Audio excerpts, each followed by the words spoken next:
Hey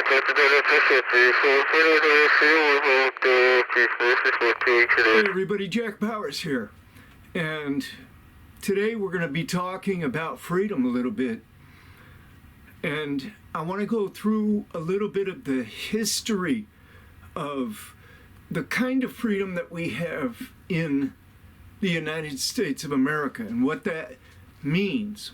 And take it from me,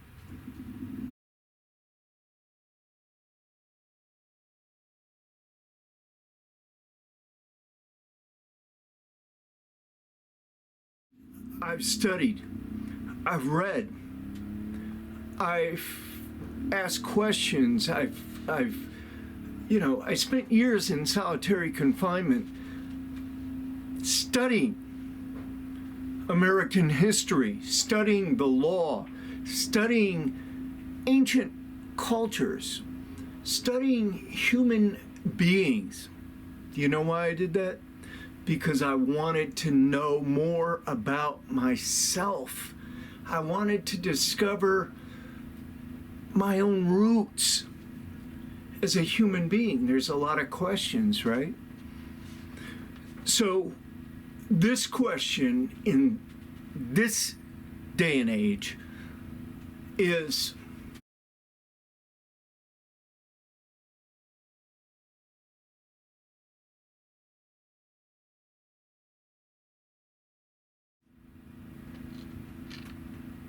what does freedom mean to us? What is it?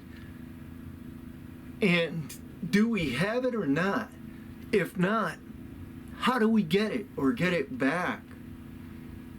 Those are the central themes that I'm thinking about. And evidently, I must have thought about them for a long time. Because I ended up writing, I got a box the other day full of manuscripts.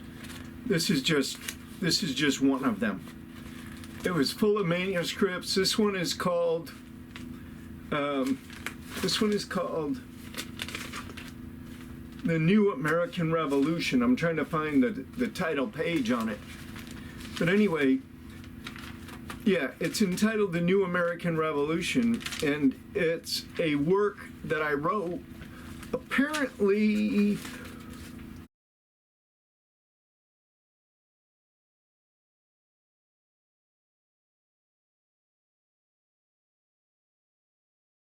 as far back as 2006, 2005, 2006 was when I wrote this.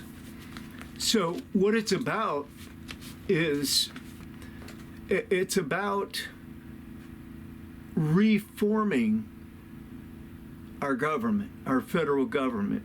That's what this is about. It's about reforming our federal government. Now people say, well, that's a big lift, man. That's crazy, you know. And other people say, oh, no, we can't. This is an inviolate document. It's sacred, this Constitution. We can't alter or change it in any way, or you know, we're not trying to reform anything. We love the way it works for us. And then you've got people that say, well, wait a minute. Why not run the United States of America more like you would run a corporation? You know, a strong and powerful megalithic corporation. Why not run it on those same basic principles? And why not make these inalienable rights, these natural freedoms, these inherent freedoms that all men hope to enjoy, but we do here in this country to a degree. We do.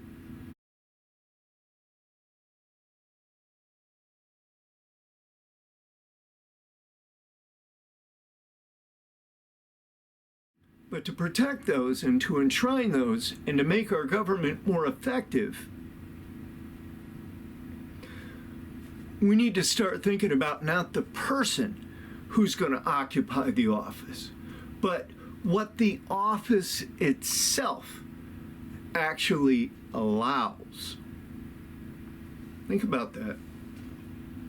Doesn't matter which person gets in there, whether it's Biden again or Trump. And my prediction is that it's going to be Trump by a landslide. And I don't think that's a bad thing. I don't think it's a bad thing. I think it's a good thing.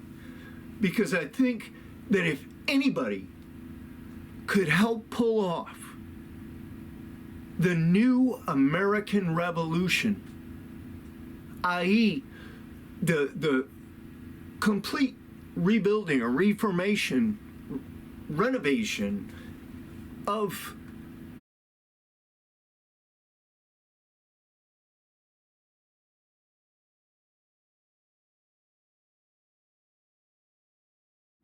the U.S. Constitution of the United States of America.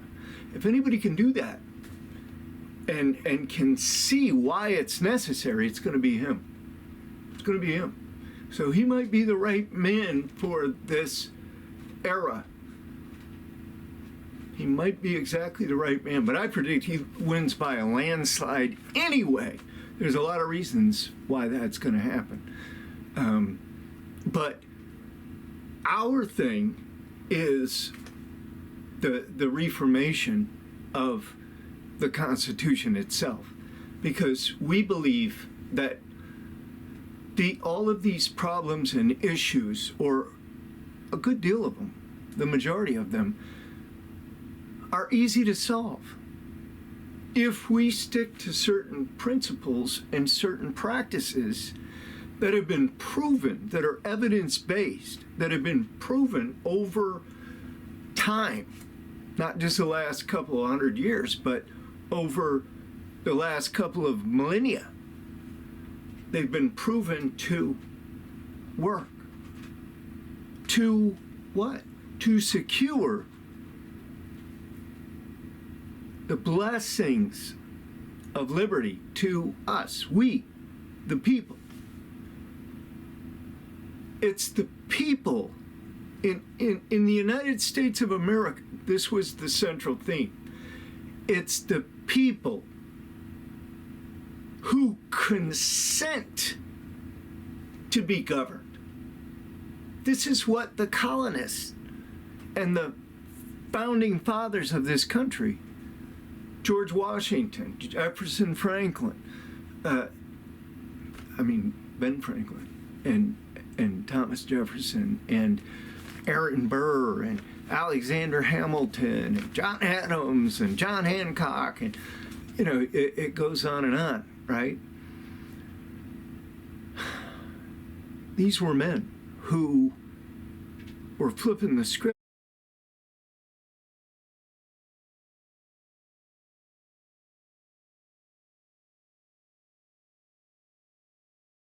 on Great Britain. And I'm going to tell you about how that happened in our next video. I'm going to tell you the history and how this first American Revolution went down. And you're going to be absolutely amazed at how this thing went down and what it was that actually happened. So, yeah, it's all about freedom, self-determination. If I want to say something, if I want to have an opinion, if I want to stand up on a soapbox somewhere and preach the gospel on a corner, if I want to write a book and publish it, and it's critical of those in power, I've got that freedom. If I want to live over here or over there, within my means, I've got that freedom, right? But freedom, that freedom can change. It can change based on my own behavior toward others, right? If I violate someone else's freedoms, let's say, we all have the right to life, right? To live, to continue to live in these physical bodies, in this earthly existence, we have an inalienable right to life itself. Right? So what all does that include then? It could include health care. It could include being free from intentional violence at the hands of another human being. It could include other general things that either make our life better or worse. If you wanted to go out on those limbs, maybe it includes mental health treatment. Maybe it includes, addiction intervention and recovery processes, or it just depends on how far out on that limb you want to go. But that's really not up to me or us in terms of a constitutional premise. We have to be very succinct. We have to generalize freedom. So when we say the right to life, what constitutes life? What elements constitutes life? Is it we have the right to do we have the right to a good life? I don't think so. Do we have the right to a bad life? Do we have the right to create harm or take away the lives or the property or the well-being of others for our own gain? Do we have that right? No. No. So that's where the shoe pinches. That's why you need governance. You need a system of law and order amongst the populace, amongst we the people. We the people.